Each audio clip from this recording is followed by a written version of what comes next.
Hi guys, welcome to our channel. ഇന്ന് നമ്മൾ ചെയ്യാൻ പോകുന്നത് ഒരു ചെറിയ കഥ പറച്ചിലാണ്. അതായത് മഹാഭാരത കഥയിലെ ഒരു ചെറിയ ഭാഗം അമ്മ ഒരു കഥയായിട്ട് എഴുതിയിട്ടുണ്ട്. അത് അമ്മയുടെ ശൈലിയിൽ, അമ്മയുടെ വരികളിലൂടെ നമുക്കൊന്ന് കേട്ടു നോക്കാം. മഹാഭാരത കഥയിലെ ഏറ്റവും ഹൃദയസ്പർശിയായ ഒരു ഭാഗം. മഹാഭാരത കഥ നമ്മൾ ആദ്യം മുതൽ അവസാനം വരെ വായിക്കുമ്പോൾ എൻ്റെ ഹൃദയത്തിൽ എനിക്ക് വളരെ വേദനയോടുകൂടി ഹൃദയസ്പർശിയായ ഒരു കഥയായിട്ട് ഞാൻ കണക്കിലെടുത്തിരിക്കുന്നത് ഏകലവ്യൻ്റെ ഒരു കഥയാണ്. ഏകലവ്യൻ്റെ ഒരു ചാപ്റ്റർ ഗുരുദക്ഷിണ. അതായത് ഏറ്റവും ഹൃദയസ്പർശിയായ ഒരു ഭാഗമാണ് ഞാനിവിടെ ഉദ്ധരിക്കുന്നത്. ഏകലവ്യൻ്റെ കഥ ഗുരുശിഷ്യ ബന്ധം വളരെ ദൃഢമാണ്. ഏതൊരു കാര്യം പഠിക്കുമ്പോഴും ഗുരുത്വം അനിവാര്യമാണ്. ഗുരുത്വം എന്ന വാക്കിന്റെ അർത്ഥം ഗുരുവിന്റെ തത്വം എന്നാണ്. അത് ഗുരു തൻ്റെ ശിഷ്യന്മാരെ ദയയോടും കരുണയോടും ആത്മാർത്ഥതയോടും കൂടി തൻ്റെ ശിഷ്യന്മാരോട് ബഹുമാനവും ഉണ്ടായിരിക്കണം. ബഹുമാനവും എന്ന് പറയുമ്പം ഗുരുവിനും ശിഷ്യനും ആകാം.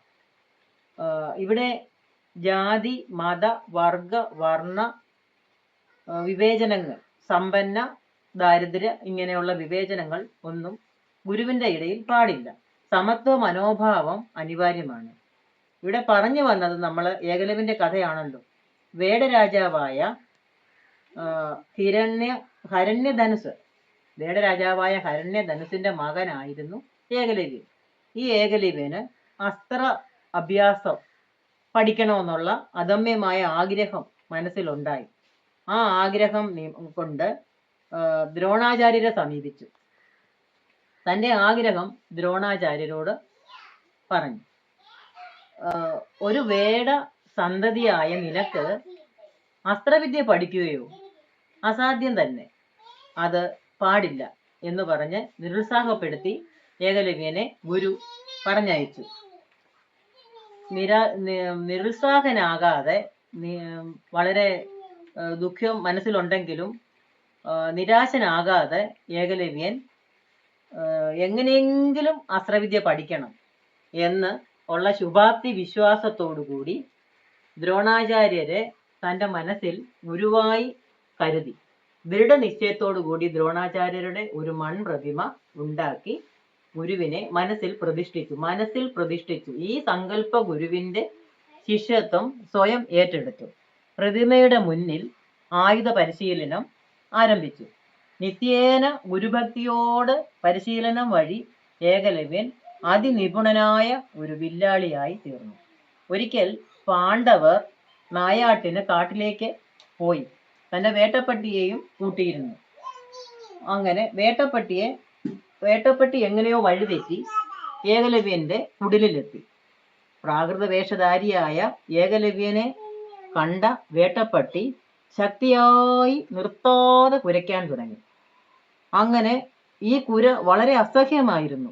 നിർത്താതെ കുരയ്ക്കുന്ന ഈ പട്ടിയെ സഹികെട്ട ഏകലവ്യൻ തൻ്റെ അമ്പും വില്ലും എടുത്ത് ഒരേ സമയം പട്ടിയുടെ വായിലേക്ക് 7 അമ്പുകൾ വർഷിച്ചു. വായ അടയ്ക്കാനോ കുരയ്ക്കാനോ ആവാതെ ദയനീയമായി മൂങ്ങിക്കൊണ്ട് പാണ്ഡവരുടെ അടുക്കൽ ആ പട്ടി തിരിച്ചുപോയി.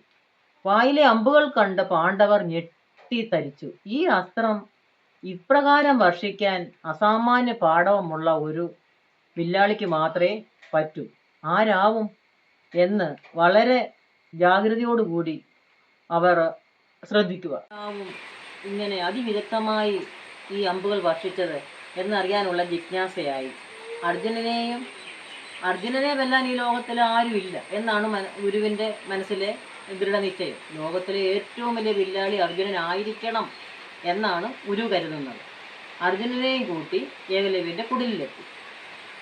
ഏകലവ്യൻ്റെ കുടിലിൽ എത്തിയപ്പോൾ ഏകലവ്യൻ തൻ്റെ മനസ്സിൽ പ്രതിഷ്ഠിച്ച ആ ഗുരുവിനെ നേരിൽ കണ്ട് തൻ്റെ കുടിലിൽ എത്തിയതിലുള്ള ആ മനസ്സിൻ്റെ സന്തോഷം, ആഹ്ലാദചിത്തനായി വളരെ സന്തോഷത്തോടു കൂടി പറയാൻ വാക്കുകളില്ല. അത്രയ്ക്കും ഒരു സന്തോഷം. കാരണം തൻ്റെ കുടിലിൽ എത്തിയല്ലോ.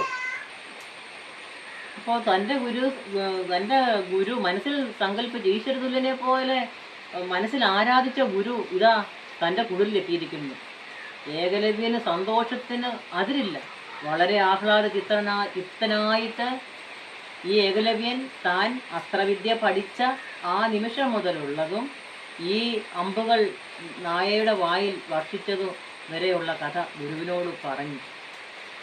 ആ കഥ കേട്ടയുടൻ ഗുരു, ഞാൻ ഗുരുവാണല്ലോ, നീ എൻ്റെ ശിഷ്യനുമാണല്ലോ, അപ്പോൾ ഗുരുവിനൊരു ദക്ഷിണ വേണമല്ലോ, ഒരു ഗുരുദക്ഷിണ, നീ എനിക്കൊരു ഗുരുദക്ഷിണ തരണമല്ലോ. ഇത് കേട്ടപ്പോൾ വീണ്ടും ഏകലവ്യന് സന്തോഷം തെരതല്ലുകയാണ്. ഉടനെ ഏകലവ്യൻ പറഞ്ഞു, ഗുരു, അങ്ങേക്ക് ഞാൻ എന്തു വേണമെങ്കിലും തരാം, അങ്ങ് ആവശ്യപ്പെടുന്ന എന്തു ദക്ഷിണ വേണമെങ്കിലും എന്നാൽ കഴിയുന്നത് ഞാൻ അങ്ങേക്ക് തരാം എന്ന് പറഞ്ഞു. എങ്കിൽ നീ എനിക്ക് നിൻ്റെ ആ വലത് കൈയിലെ തള്ളവിരൽ മുറിച്ച് എനിക്ക് ഗുരുദക്ഷിണയായിട്ട് തരാൻ പറ്റും. ഇത് കേട്ടിട്ട് അർജുനൻ വളരെയധികം ഞെട്ടിത്തരിച്ചു. അർജുനന് ഇതെന്തോ കേൾക്കുന്ന, ഗുരു എന്തോ പറയുന്നത്. അപ്പോൾ ഏകലവ്യൻ യാതൊരു ബുദ്ധിമുട്ടും മനസ്സിലൊന്നും തോന്നാതെ വളരെയധികം വിനയപൂർവ്വം തൻ്റെ തിരുവിരൽ മുറിച്ച് ഗുരുവിൻ്റെ കാൽക്കൽ സമർപ്പിച്ചു. അത് തന്നെയല്ല, സാഷ്ടാംഗം ഗുരുവിനെ നമിച്ചു. കൂട്ടുകാരെ, നമ്മൾ ഇതിന് എന്താണ് മനസ്സിലാക്കേണ്ടത്? ആ നിഷ്കളങ്കനായ ആ ശിഷ്യൻ്റെ ഗുരുവിനോടുള്ള അമിതമായ ഭക്തി. പിന്നെ ഗുരുവിന് ലോകത്തിൽ ഏറ്റവും കൂടുതൽ വില്ലാളി ആവേണ്ടത് അർജുനനായിരിക്കണം എന്നുള്ള ആ നിർബന്ധ ബുദ്ധിയും സ്വാർത്ഥതയും. അതിലാണ് ഈ ഏകലവ്യൻ അത് കാഴ്ചവെച്ചത് തൻ്റെ തള്ളവിരൽ. ഇപ്പോൾ കൂട്ടുകാർക്ക് മനസ്സിലായി കാണുമല്ലോ, അസ്ത്രവിദ്യയ്ക്ക് ഏറ്റവും അത്യന്താപേക്ഷിതമായിട്ടുള്ള ഒരു അവയവമാണ് വലതു കൈയിലെ തള്ളവിരൽ. ആ തള്ളവിരൽ നഷ്ടപ്പെട്ടു പോയ ഏകലവ്യൻ്റെ കഥ ആ ചാപ്റ്റർ അടഞ്ഞു. പിന്നെ ഏകലവ്യനെ കുറിച്ച് യാതൊരു തരത്തിലും നമ്മുടെ മഹാഭാരതത്തിൽ പ്രതിപാദിക്കുന്നില്ല. ഇവിടെ നമ്മൾ മനസ്സിലാക്കേണ്ടത്, ഗുരു എപ്പോഴും ഗുരുത്വം നിറഞ്ഞതായിരിക്കണം. ജാതി മത വർഗ വർണ്ണ സമ്പന്ന സമ്പന്ന ദരിദ്ര എന്നുള്ള ഒരു ചിന്താഗതി ഇല്ലാതെ വളരെ സമഭാവനയോടുകൂടി ആയിരിക്കണം ഒരു ഗുരു ശിഷ്യൻ്റെ ശിഷ്യത്വം സ്വീകരിക്കാൻ. ശിഷ്യനും അതുപോലെ തന്നെ. ശിഷ്യനെന്ന് പറയുമ്പം ആ നിഷ്കളങ്കത്വം ശിഷ്യന്മാർക്കും ഉണ്ടാകണം. അപ്പോൾ ഇത് വളരെ ഒരു ഹൃദയസ്പർശിയായ കഥയായിട്ട് എനിക്ക് തോന്നിയത് കൊണ്ടാണ് ഞാനിവിടെ. കൂട്ടുകാരെ, എനിക്ക് ഈ അവസരത്തിൽ പറയാനുള്ളത്, ഗുരുവിൻ്റെ തത്വം ഗുരു പാലിക്കണം. ഇവിടെ നമ്മൾ അടുത്തയിടെ കുറച്ച് കാര്യങ്ങൾ മനസ്സിലാക്കാൻ പറ്റി. അതായത് കലാശാലയിൽ കഴിഞ്ഞ അധ്യയന വർഷങ്ങളിൽ ഓരോ കുട്ടികൾ ആത്മഹത്യ ചെയ്യുന്നു.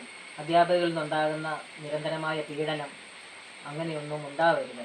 അതായത് ഇവിടെ നമുക്ക് ജാതി മത വർഗ വർണ്ണ സമ്പന്ന ദാരിദ്ര്യ എന്നുള്ളൊരു വിവേചനം ഒരു ഗുരുവിന് ശിഷ്യരോട് പാടില്ല. ശിഷ്യന്മാർക്ക് എപ്പോഴും ഗുരുവിനോട് ഈ ഏകലവ്യനെ പോലുള്ള നിഷ്കളങ്ക ഹൃദയരായിരിക്കണം.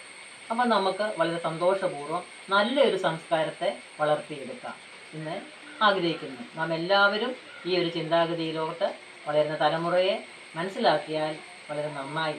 നന്ദി, നമസ്കാരം.